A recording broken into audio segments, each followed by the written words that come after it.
ఎవరు పోతా ఉన్నారమ్మా? సీనియర్ లీడర్ పోతా ఉన్నాడు. ఏమవుతుంది? నీళ్ళు ఏమవుతుంది? ఇంకోరు వస్తారు.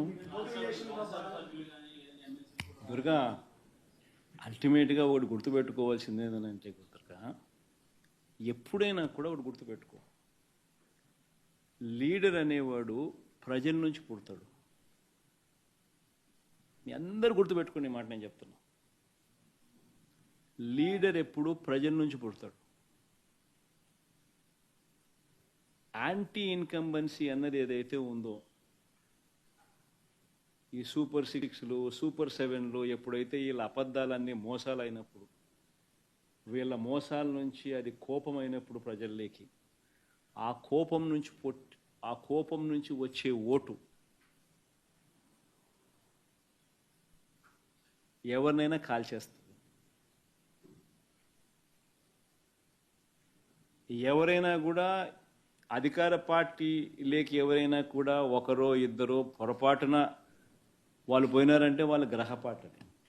నేను మాట్లాడే ప్రతి మాట నిజమే మాట్లాడుతూ ఉన్నప్పుడు, నేను మాట్లాడే ప్రతి మాట వాస్తవాలే చెప్తా ఉన్నప్పుడు, నేను మాట్లాడే ప్రతి మాట లాజికల్గా చెప్తా ఉన్నప్పుడు, మరి మీ అందరికీ కూడా జరిగిన వాస్తవాలన్నీ కూడా నేను చెప్పక మునుపు మీ మనసుల్లో ఉండేది, మీ చెవులకు వినిపించింది, మీ కళ్ళకు వాళ్ళు చూపించినది వర్సెస్ ఇప్పుడు నేను మీ అందరి దృష్టికి తీసుకొచ్చింది.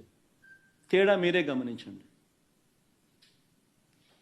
తేడా గమనించిన తర్వాత నేను మిమ్మల్ని అందరినీ కూడా కోరేది ఒకటి, రాజకీయాలు ఈ మాదిరిగా చేయడం ధర్మమేనా?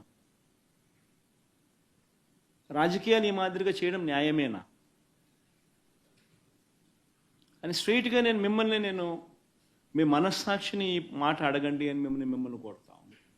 Ask yourself, is this how you want politics to be? అడగండి. ధర్మం కాదు, న్యాయం కాదు. రాజకీయాలు చేయాలనుకుంటే ఏదైనా స్ట్రైట్గా చేద్దాం.